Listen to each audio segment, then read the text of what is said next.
Magandang umaga mga bossing. Ngayong araw na to, magre-recall training ulit tayo sa alaga nating si Pan, yung kakatil nating alaga na binigay sa atin. Pero bago ang lahat, kung bago ka pa lang sa channel na to, baka naman pwede akong makahingi ng konting suporta sa pag-like at pag-subscribe mga bossing. Salamat!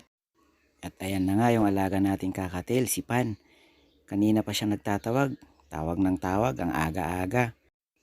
Kaya naman ayan na nga tinatawag ko siya, pero biglang lumapit yung jowa niya. Si Peter, pinagbabawalan ata tayo. Tignan niyo naman mga bossing. Pero kinukulit ko pa rin si Pan at ayaw niya akong pansinin dahil nandun nakaharang yung jowa niya. Pero nakuha ko din yung atensyon niya at ayan lumapit na siya. Lumapit na siya para magpa-plus lang. Araw-araw ganyan ginagawa niya, nagpapa-plus lang muna bago natin palitan yung mga pagkain nila. Pero mamaya na, saka na natin palitan yung pagkain nila, isabay na natin sa mga pagkain ng iba. Ayan na nga, nagagalit pa siya kasi inalis ko na yung kamay ko. Makaungot si kayo. Pero wala, kailangan muna natin nga sikasuhin din yung iba. Saka na lang, di bale, ilalabas din naman natin siya mamaya para sa recall training niya. Subukan natin ng mas malayo. Siguro mga 1.5 to 2 meters. Or kung pwede, kahit hanggang dun sa kabilang barangay na. Ito nga pala yung kulungan ng mga iba nating alaga na African lovebird naman. Ito ginawa ko to, puro hiningi ko lang yung mga kahoy kasi walang pambili. Ginawa natin yan mga bossing para proteksyon sa mga pusa. Kasi ilang beses na sila muntikang mapusa, grabe. Gabi-gabi nararamdaman ko silang nagtatatayab sa takot. Kakatakot. At ayan na mga bossing, welcome sa ating bahay, ibon. Kaya ng dati, kailangan lang naman natin kunin lahat ng mga kainan nila. Saka syempre, yung tubig na inuman para malinis lahat. Para naman healthy yung mga ibon natin at sana mangitlog na sila lahat. Ito naman yung dalawang parakit natin. Nasabi ni Ate Ann, ang pangit daw kasi may parang ewan saka muging daw nila. Ganyan araw-araw ginagawa ko sa kanila. Kailangan palitan ng pagkain at tubig para malinis.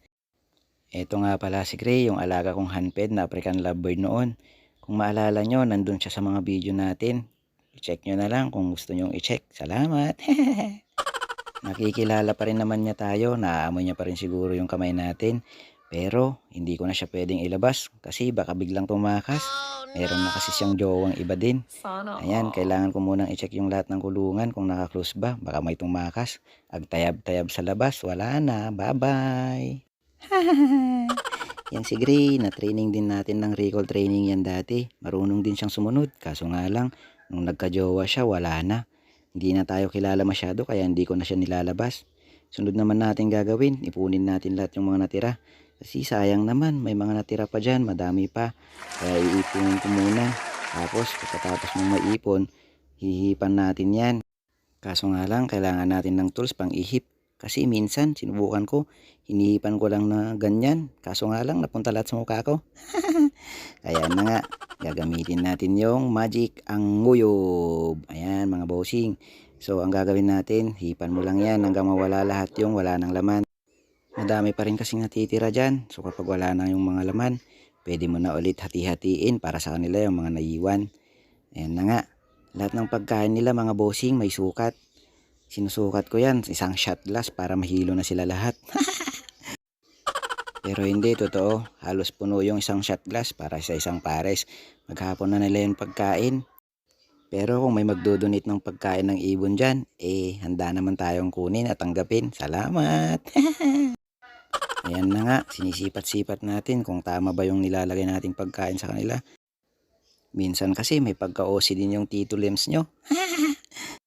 Huwag nyo nang pansinin yung pagtawa ko ha, trip ko lang. Kaya kung gusto nyo tumawa, tumawa din kayo.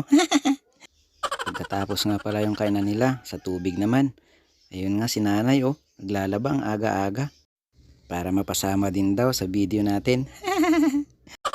Ginagawa ko dyan mga bossing, ilinilinisan ko lang bawat isa kasi madaming tae. Mahirap naman kung pati yung tae mainom nila baka magkasakit pa ng tiyan. Kaya kailangan hugasan ng mabuti. Pagkatapos niyan, ganyan na rin lang. Bahala na sila. Bahala na si Batman. Yung gripo namin na yan, yan kami kumukuha ng tubig na iinumin namin nun. Malinis naman, pero bigla lang sumulpot ang mineral water. Kaya wala na. At ayan na nga, magdi-deliver na tayo ng mga mineral water ng alaga nating ibon. Pagkatapos niyan, unahin na natin sila Pan. Pangalan ng magjowa na yan, Peter at saka si Pan. Baka may mag-donate din ng Wendy para kompleto na sila, Peter, Pan, and Wendy. Sama nyo na rin yung mga kapatid ni Wendy para mas madami, mas masaya. Mga improvise din pala lahat yung mga inuman ng alaga natin mga bossing. Kung alam nyo yung lagayan ng sausage, hi nanay, tumatakbo pa siya. Ayan na nga, improvise lahat yan kasi wala tayong pambili. Okay na rin yan, hindi naman yan kinakalawang. Saka mayat-mat, umiinom na rin naman sila dyan. Kaya okay na yan. Ano pa bang hahanapin mo? Pareho din lang naman kung bibili ka online.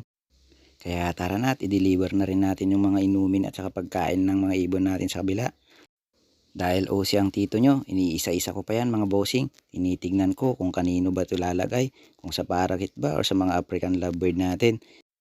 Meron na rin kasing nangitlog sa mga African natin. Sana nga makapisa sila para naman magkaroon tayo ng handped ulit. Masarap mag-alaga kasi ng handped kasi yung mga yon nalalaro mo, nailalabas mo. Noon pa nga si Gray pumunta na sa kabilang bahay, pumunta sa bubong, ang layo-layo. Akala ko hindi na makakabalik, yun pala nakimarites lang sa ibang ibon. Pagkatapos bumalik din lang, kaya yun, ang daming bilib na mga bata. Sabi nila sana all nakakabalik. Buti pa nga yung ibon nakakabalik, pero yung jowa mo hindi na bumalik, sumama na sa iba.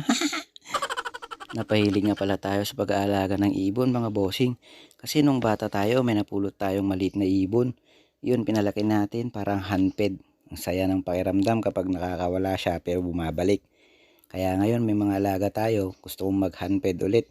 Kaso nga lang yung handped natin si Gray wala na kasi may sarili na siyang pamilya. May jowa na kasi siya. Sana all. Ayan na nga, balik tayo sa topic natin mga bossing. Ilalagay pa rin natin yung mga kainan nila. Ang tagal mong gumalaw, Tito Lems. Grabe. Pero nakakatuwa din tong mga tong panoorin. Kasi kung minsan ang kukulit nila parang mga batang maliliit lang. Kung ano-anong ginagawa. Madalas nag-a-acrobat ng ginagawa nila. Lalo na yung mga unped natin. Kasi hindi sila takot sa mga tao. Kung ikaw pa ang taong matatakot sa kanila kasi malakas silang manuka. Ayan kung ano-anong tinitignan ko dyan. Kaso nga lang, alam nyo ba kung anong tinitignan ko dyan? Chinecheck ko yung kulungan kung may mga langgam na naman. Grabe yung mga langgam, ang hirap, ang galing-galing nila maghanap ng daanan. Kung saan-saan sila nanggagaling, sumusulpot. Maya't maya may langgam kaya nag-i-spray ako ng anti-langgam dyan mga bossing. Inaayos ko na rin pala yung karton na nasa divider nila kasi yung isa, silip ng silip. Yan na nga mga bossing, nilabas na natin si Pan. Subukan natin siyang i-recall ng mas malayo, baka sakaling pakinggan tayo. Medyo malaki na kasi siya nung binigay sa atin kaya hindi pa niya kabisado masyadong pangalan niya. Pero subukan nating i-training mga bossing baka sakali. Ayun, lumapit nga siya pero sa balikat siya dumapo. Kasi lagi siya dyan mga bossing, favorite place niya yan sa balikat kaya puro tae kung minsan yung balikat natin. Kahit nagtatrabaho ako kung minsan nandyan lang siya sa balikat natin. Kung lalakad-lakad nasa balikat lang pa rin natin. Minsan natutulog na rin siya dyan. Kaya puro tae na yung balikat natin. Pero okay lang naman kasi ang saya naman pag nandyan siya. Parang nakakatanggal ng stress baga. Subukan ulit natin ng isang beses pa or dalawang beses. Subukan natin kung makakadapo siya sa kamay natin. Pan, wag mo akong pahiya ah. Be a good girl. Babae nga pala siya mga bossing. Kaya may isa pang lalaki doon si Peter. Yan si Pan. Kulang na lang si Wendy pa. At saka yung mga kapatid ni Wendy. Peter, Pan, Pan, Pan. Come to Papa. Lipad-lipad na, wag mo naman akong pahiya, ibon ka, walang iyan naman na. Sige na, dali, ayun, dumapo nga siya sa kamay natin kung saan natin gusto.